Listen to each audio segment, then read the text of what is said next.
muri Rubaya haje kugaragara indege idasanzwe aho yarizanye abakomando muri FARDC biboneka neza yuko baje gurenforcer bamwe mu basirikare basanzwe bari ngaha muri Rubaya cyangwa mu micungaro yaho kugira ngo bikunde bashobore kwirukana uno mutwe w'iterabwoba w'inyeshamba z'igihugu cy'u Rwanda uriko urakora amarorerwa ku butaka bwa Kongo. Muri kino kiganiro turaza kurabira hamwe ibijanye n'amakuru ariko aravuga mu Minembwe, aho mu Minembwe umuriro kuraka amaraso ariko arameneka ari menshi cyane kugero rudasanzwe, ari nayo mpamvu twagombye gusubira neza na neza mu Minembwe kugira ngo dushobore kubabwira ibiriko birahavugwa ndetse n'ingene imigwano iriko iraje imbere. Sivyo gusa ntituza kwibanda gusa ku butaka bwa Kongo, turaza kwibanda mu buseruko bwo hagati, aho akakanya tuvugana indege ya Leta Zunze Ubumwe za Amerika iri mu bwo indege y'intambara yo mu bwoko bwa F-15 ihejeje gukororwa, aho biriko biravugwa amajambo menshi ndetse Iran yo ikemanga yuko ariyo ejeje gukorora iyo ndege nkuko amakuru turiko turakura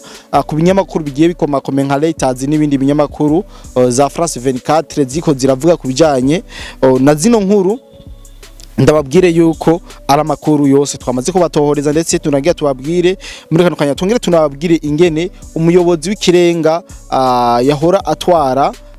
yahora ari wo muri Irani Ayatollah Ali Khamenei yarishwe ndetse n'umusubiriye nta masaha 28 yamaze yahise nawe yicwa mu buryo butunguranye cyangwa mu buryo butangaje. Boba wifuza kuja gukorera hanze y'igihugu na cyane cyane Dubai, hariho benshi tumaze kwifashamo. Akabijya kacu tubafasha kuronka visa byoroshe no kubaronkera ubuzi tubaronkera n'ubukurikira: ubwubatsi construction, ubushoferi driving, gushikana ibintu ku mukiriya delivering, gukora mu bubiko bunini bw'amasosiyete warehouse, gucungera ingo amasosiyete n'ibindi abo twita aba security. Hejuru y'ibyo tubafasha kuronka visa byihuse kandi ku kabeyi katavuna. Dusange muri Mairie de la Ville, bureau numéro 6, canke mu twakure kuri +971 50 88 13 005 canke +257 79 90 29 73. Kuronka akazi hanze y'igihugu biroroshe cyane, hasigaye amahitamo yawe. Kaze ni karibu rero wese kurikora dukurikirana, nizera yuko wamaze kumva yuko twerekeje ku mirongo y'urugamba mu karere ndetse no ku isi yose muri rusange. Ndagusaba gukora subscribe utarabikora kugira ngo tubandanye tuba benshi, tunagure umuryango ufyonde kuri like n'ingenzi kugira ngo tubandanye tubaha amakuru nkuko twari dusanzwe tubikora, dukundisha abandi kugira ngo dushobore kubaha amakuru dufise na motivation iva iwanyu. Tumaze iminsi ko turagaragara kuri kamera dukora mu buryo bwo kutaboneka, kumbure hari muri weekend byari bigoye ko umuntu ashobora gufata akanya ngo babwire byinshi, niyo mpamvu turakoresha ubu buryo. Rero je mugiye kubana mwa kino kiganiro nitwa Cody the Black, iyi ni BF News. Natangwa ndabivuga ati mu kanya gaheze gato hajije kugaragara indege ya kajugujugu izanye aba special force badasanzwe, ndetse bivuga yuko itari indege imwe, zari indege zitari nke zizanye bamwe mu special force ba FARDC baje ku mirongo y'urugamba kugira ngo bashobore gurenforcer bimwe mu bice biriko biraberamwo imigwano. Twabwire ko ngaha muri Masisi naho inganda ziko ziratikira, biriko birahangana mu buryo budasanzwe, aho mbere n'amadrone ariko arakora ku bwishi. Amadrone ya FARDC araduzwa ijoro n'umutaga kugira ngo ashobore guhamya bimwe bishoboka cyangwa guhavya bimwe bishoboka ino coalition y'izinyeshamba z'igihugu cy'u Rwanda. Tunababwira yuko guhera ku munsi wa gatanu kugira kuri uno munsi imigwano igikomeje cyane. C'est vrai, FARDC yarakomeje kwigarurira bumwe mu buce buhanamiye muri Rubaya cye mu buce bwishi bwegereye ino Rubaya, ariko twabwira yuko tuvuze Rubaya ngo FARDC ntirafata Rubaya ngo bimeze uko, nuko Rubaya ari gice kinini cyane. Rubaya ni gice kinini cyane ku buryo kugira ucigaruriye mu cyose muri rusangi bigusaba iminsi no gukora cyane kugira ngo ushobore kuba wigarurira ino Rubaya yose. Rero ubu tuvugana aba special force badasanzwe ba FARDC bahejeje gushikanwa ku mirongo y'urugamba kugira ngo bashobore gurenforcer bari basanzwe bariyo kugira ngo bashobore guhasha ono mutwe w'iterabwoba canke zino nyeshamba z'abateroriste kuva mu gihugu cy'u Rwanda. Turaza gukomeza tubabwire ukungene ibintu bimeze, ndetse abasirikare bo bakomeza gupfa ku mpande zose mu mihanga n'ikiraba muri infantry, ariko mu bice byinshi iriko biraberamo imigwano nta migwano yo kuri front iriko irahaboneka. Hariho araba imigwano yo gukoresha ama operation aérienne biriko biratuma FRDC coalition FRDC tariki iratakaza cyane nkuko zino nyeshamba ziko ziratakaza. Ibi ndibaza nivyo muri Rubaya, abari muri Rubaya muze muri commentaire mutubwire ukungene ubu byifashe. Sivyo gusa nababwiye bijanye no mu minembwe ku munsi weje muri Karongi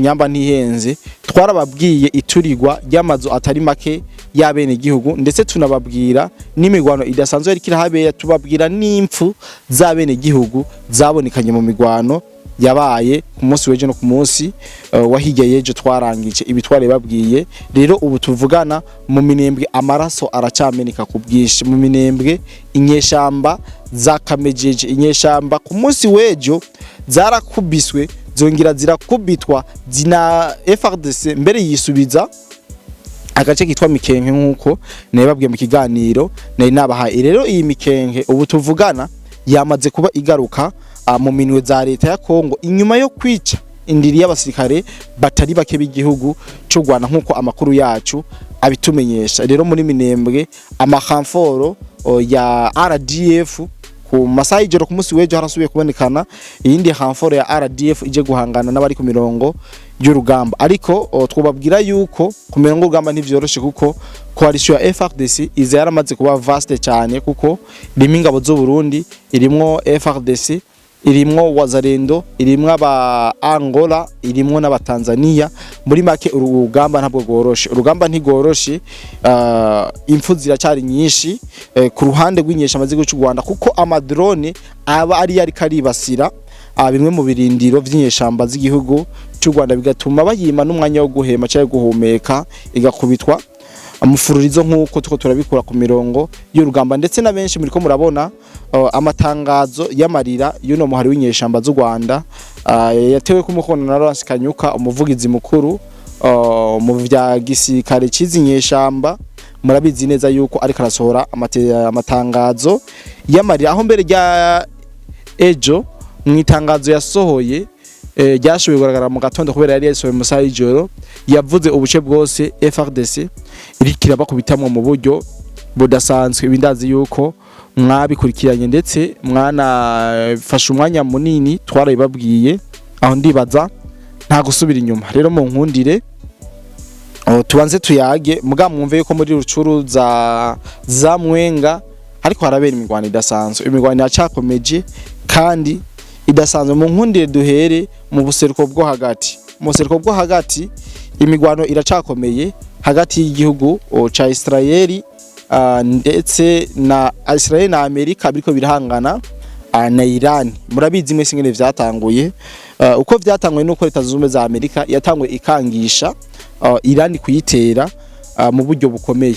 kandi vyarabaye aho Amerika na Israeli barungitse igisasu ca mbere muri Iran, bituma Iran igira umujinya itangura kurasa harama headquarter hose Leta Zunze Ubumwe za Amerika, za Qatar, za Abu Dhabi, hose hari headquarter za Amerika hose harashoboye kuraswa. Ivyo bitero bitanguye niko Israeli na Amerika baca baraba uburyo bashobora kuba bazamwe Iran ndetse banayice n'intege, niho baca bagandagura uyu mugaba w'ikirenga Ayatollah Ali Khamenei, yaciye yicwa n'ibitero vy'indege za Amerika na Israeli, ndetse aho mbere bamusanze urukuta rwamuguyeko ndetse hakapfa n'umwana we w'umuzukuru bari basanzwe bari kumwe ku kazi nkuko amakuru canke source yacu ibitubwira. Ayandi tubabwira nuko Iran yanamenyesheje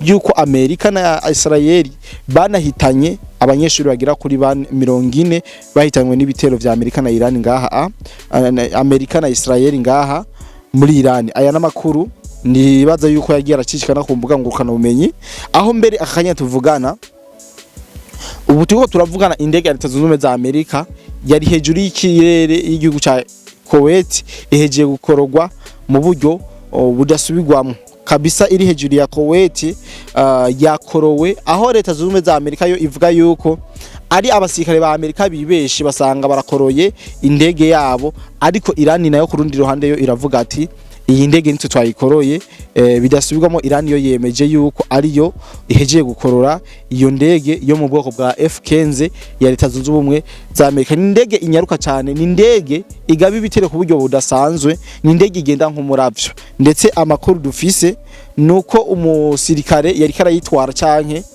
bajya batwaza indege z'intambara akibona kubona yuko irashwe yaciye yikorokera maze akiza amagara, aho abapolisi bo muri Kuwait baciye baja kumutora inyuma yo gusimbuka ubwo rupfu w'indege yararimwo ihejeje kuraswa na Iran nkuko Iran ivyemeza. Ku rundi ruhande nuko twabwira Ayatollah Ali Khamenei yishwe mu bitero vy'indege za USA ndetse na Israeli kwigenekezo rya 28 bukeye rimwe niho kwigenekezo rya mbere haca himikwa uyundi mugaba w'ikirenga yitwa Ayatollah Ali Alafi. Niwe yaciye amusubira ndetse binavuga yuko yoba ari umuhungu wiwe. Amaze kumusubirira ataramara ko n'amasaha 28 niho hacatangazwa urupfu rw'uwo mugaba w'ikirenga nawe wa Iran yishwe na Leta Zunze Ubumwe za Amerika. Ayatollah Ali Alafi nawe yagandaguwe inyuma y'umwanya muto afashe ubutegetsi, ndetse ubu bavuga yuko bamurasiye aho bitwa muri Tera, niho bamurasiye. Iboneka neza yuko Leta Zunze Ubumwe za Amerika ndetse na Israeli bo bafite target yo gukuramo amwe mu maelema itire muri kino gihugu canke ama elema ari très fort mu gihugu ca Iran, kandi biboneka neza yuko bari barabigeraho mu buryo budasanzwe. Mwibuke yuko ministre w'umutekano wo muri Iran nawe yishwe n'ibitero vya drone vya Leta Zunze Ubumwe za Amerika ndetse na Israeli nkuko mwagiye muravyakira mu makuru agiye atandukanye. Makuru ni menshi yiko birabera hagati mu buseruko bwo hagati. Ndizera yuko nza gufata nzi ndabavangira ayo mu karere muri EAC ndetse ndanabavangira no mu buseruko bwo hagati hariya mu bihugu vy'Arabu ndetse na Leta Zunze Ubumwe za Amerika. Hose zo turababwira ukungene ibintu vyifashe, ibintu bimeze bisa nuko abantu bavuga yuko ari intambara y'isi, ariko ntabwo ari intambara y'isi. Mbere ku makuru twagiye turaronka bamaze kumva yu aba president bagiye batandukanye amaze kumva ko ibitero vyakomeje. Twarabonye president wa Korea y'Amajyaruguru muzi yuko ari igihugu kidasanzwe mu bijanye n'intambara cyangwa mu bijanye n'ibisaso vya kirimbuzi, aho yabonekanye ari be n'umukobwa wiwe bariko barapima inkoho kugira ngo barabe yuko zigifunctiona. Kuri uno musi Charles umwami w'Abongereza nawe yabonekanye ariko arakuramo ingese inkoho ziwe zidasanzwe kugira ngo ashobore kwambara urugamba, abone abereke yuko nawe habaramutse abonye n'umwotsi hejuru y'igihugu ciwe nawe ahita atanguza imigwano nkuko abandi two turabona yuko biriko biragenda. Rero Qatar yo murabizi yaragabwe k'ibitero vya Iran mu gihe Iran yo yariko irabombarda amahedikota yose ya Leta Zunze Ubumwe za Amerika bivanye n'ibici aherereyemo. Murabizi yuko Iran yahise ifata umwanzuro kurasa mu bihugu bitari bike birimo amahedikota yegereye Iran. Mu bihugu vyarashwe na Qatar irimwo neza na neza exactly Doha naho hararashwe. Hamaze kuraswa niho ubwami bwa Qatar, umwami wa Qatar yaca sohora itangazo kitaraganya avuga yuko mu gihe bokenera kwihorera hose bashobora kubikora umwanya ari wose, kubera ko Iran yamaze kubasoza ko intambara mu buryo bwero, kandi ngo n'uruhusha barabufite gusoza intambara kuri Iran, kuko Iran niyo yatanguye gusoza intambara kuri Qatar. Qatar ivuga ati nubwo hacikiye kingana gute dukeneye kwihorera birahari. Murumva rero yuko ari intambara y'urufatangane mu buryo budasanzwe.